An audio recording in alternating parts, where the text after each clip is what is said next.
Hey, what is going on, Ole Miss fans? Boy, Trent's back in a video, and today I do have on Mr. Brad Logan on the channel today. Brad, appreciate you joining in. Definitely means a lot for sure. But this video, we got several things I want to talk about in this video. Tonight, I actually recording this on a Friday night. And, tonight, Ole Miss landed a couple of transfers. We got Brandon Turnage, the Oxford native. We also got Amos as well, too, from Alabama.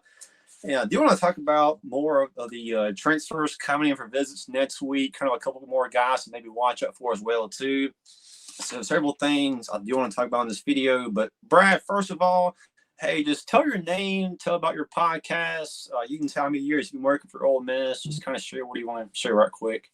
Yeah, I just work for the folks over at 24/7 Sports. Also have my own network that I've been working on for quite a while. I've got the Red and Blue Crew podcast I do with David Johnson. David, of course, over is at Rebels 247. It's Inside the Rebels, an affiliate of 24/7 Sports. And then we've got the Believe at Ole Miss podcast. That's part of the Believe network that I do, and just really enjoy covering the sport. It was an interesting year in a lot of ways for football, and first 11 win season in program history.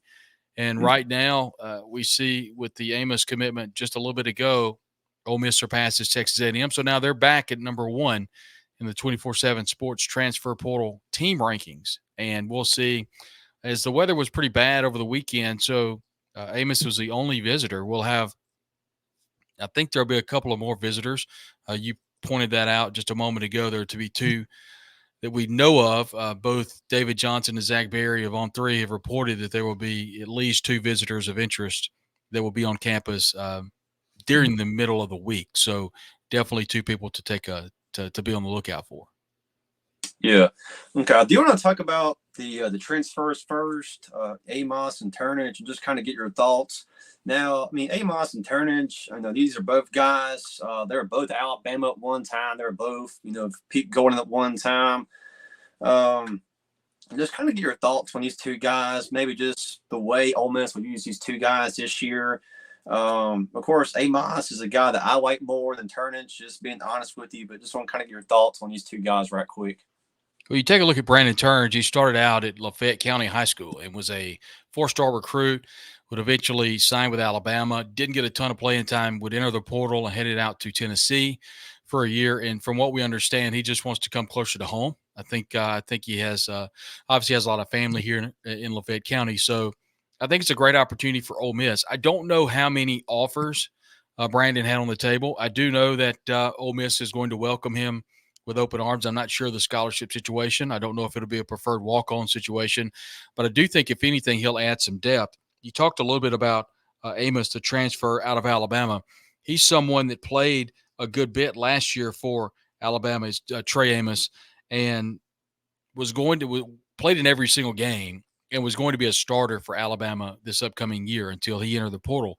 So he's definitely someone that is going to add even more depth to a pretty cramped up defensive back room for Ole Miss, which is good news. And we just heard just the other day that John Saunders Jr. would be coming back. I think that's a huge addition. So, with the depth continuing to evolve at Ole Miss, anytime you can just pad the depth at defensive back, I don't think Pete Golding is going to be upset by that. And I think just the more depth Ole Miss can get on the defensive front and also in the back half of that secondary in the defensive backfield, I think just bodes well for the 24 season for sure. Yeah, and Ole Miss, we have never had this much depth before. Never have. But I'm super excited for next year's team for sure. But I mean, you look at what Ole Miss has done, not only in high school recruiting, but even in the portal as well too.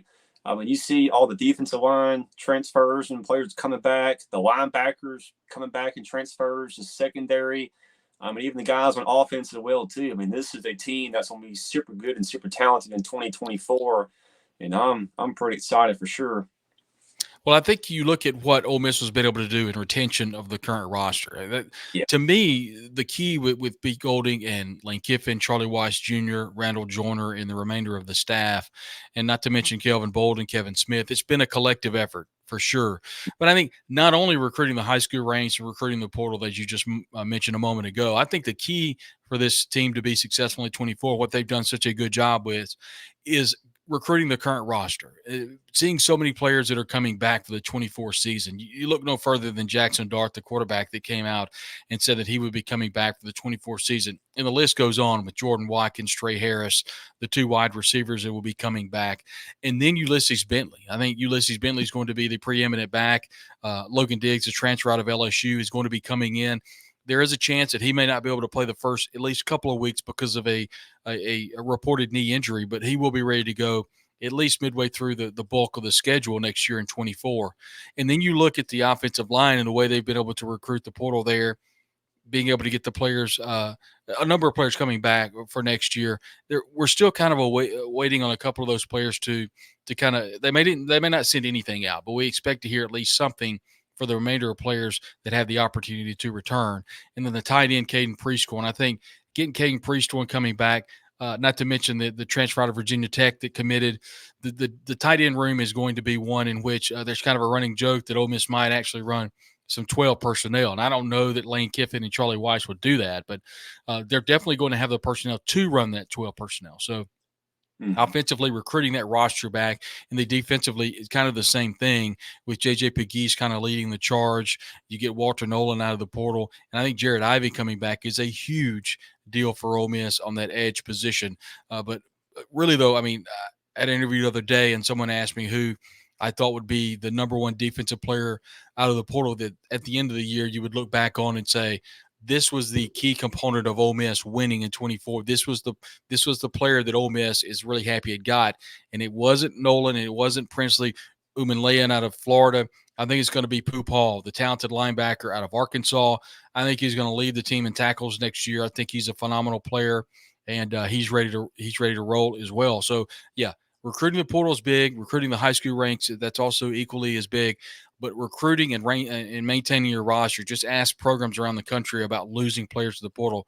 Ole Miss right now only losing one significant player to the portal, at least one that didn't come in and stay for a couple of weeks and then head off to Louisville. But really one player, and that's obviously Quinshon Judkins, who headed off to Ohio State. So, yeah, done a great job recruiting the current roster.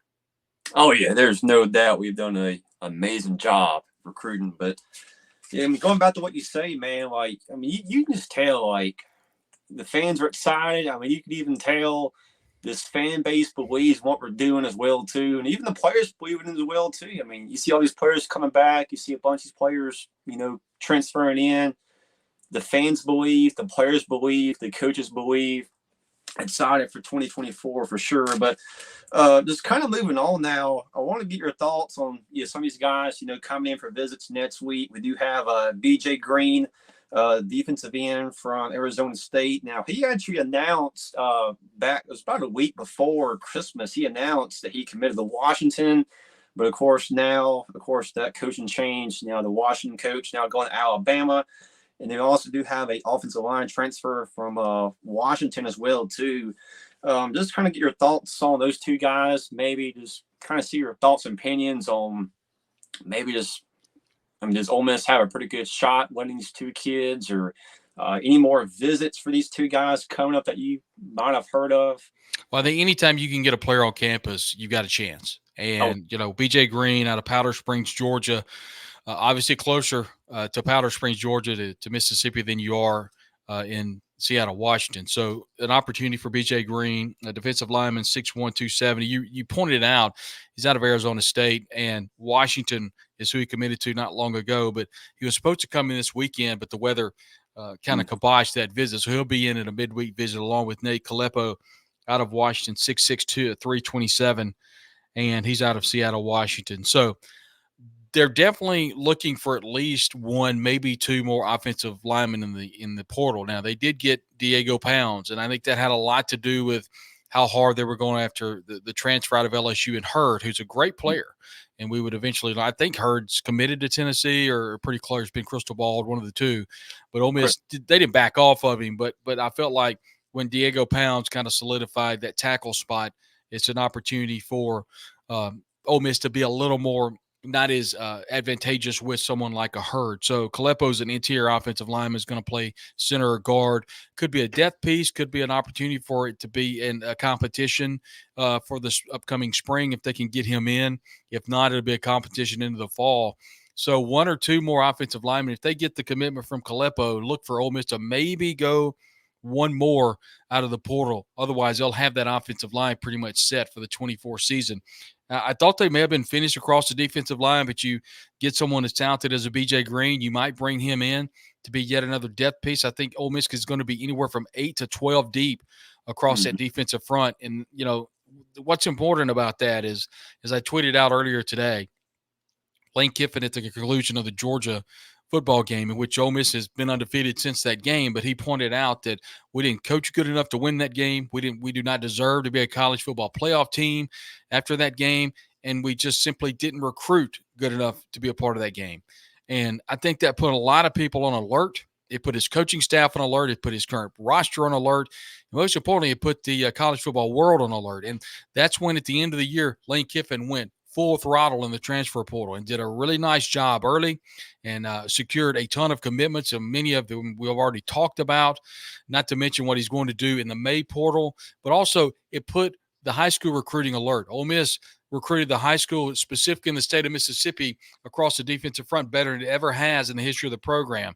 Not to mention it recruited really well in other areas. So BJ Green coming in along with Nate Kalepo, those are two players that could be pivotal in the 24 season as Ole Miss continues to recruit really well across the board. Oh, yeah, for sure. And look, I mean, for Ole Miss, of course, the dream is to win the national championship and go to the playoffs this year. But, if you're talking Ole Miss or any team to be successful, you got to have a good offensive line and you got to have a good defensive line. You touched about a minute ago. I mean, yeah, Ole Miss is a team on defensive line. We should be, you mentioned anywhere from 8 to 12 deep. Offensive line is definitely a group I want to see, kind of get, deeper. For sure. But for Ole Miss to be successful, you got to have offensive line. You got to have some pretty good defensive line as well, too.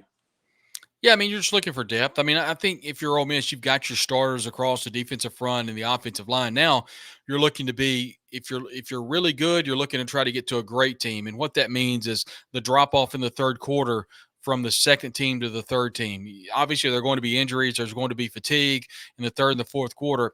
Who is your second team? Who is your third team that's going to be able to come in important moments of the game? And that separates the teams from very good to great. And if Ole Miss is going to make the college football playoff, finish 10-2, 11-1 the regular season, they've got to have these depth pieces in place. And I think that's where BJ Green or even Nate Kalepo can come into play, along with a number of the other transfer portal players that they've got in here. Being able to evolve with your high school recruiting from freshman to sophomore to junior. Now, look, Lane Kiffin has admitted he likes to get experienced players in very important positions. You look, Ole Miss at quarterback, at wide receiver, at running back, they've gone very heavy in the transfer portal. But the offensive line, they've done a nice job of developing talent. You need to try to continue to develop talent all across the board. And Ole Miss has done a nice job in recruiting the high school range, specifically the last 2 years, and understanding that you've got to get a nice melting pot between the two. And right now, Ole Miss, I think if you look at the transfer portal and you look at overall college football programs across the country, Ole Miss is in that second tier. I think that roughly you have maybe 4 to 5 teams in that upper echelon of what type of program do you have. And then you've got about 25 or 30 teams where I think Ole Miss is in regards to what type of collective you have, what type of fan base you have, what type of coaching staff you have, what type of overall talent of team you have. And then it's kind of everybody else. But as long as Ole Miss stays in that top 30, I think they give themselves a great opportunity to make the college football playoff. And with a schedule as conducive to win as next year has it for Ole Miss, I think the Rebels are poised to make a run in 24. Okay. I do want to get your opinion on this as well, too. And once again, this is just kind of thoughts and opinions, but what positions do you think Ole Miss maybe try and hit the most in the portal? I mean, you think we still trying to get a couple of guys in secondary, maybe get one more linebacker, maybe one more running back? I mean, it's kind of Well, I mean, there are players out there that you don't know may enter the portal, and they would obviously take a spot immediately. I think if you're Ole Miss, I think number one, I think the depth is there at defensive back.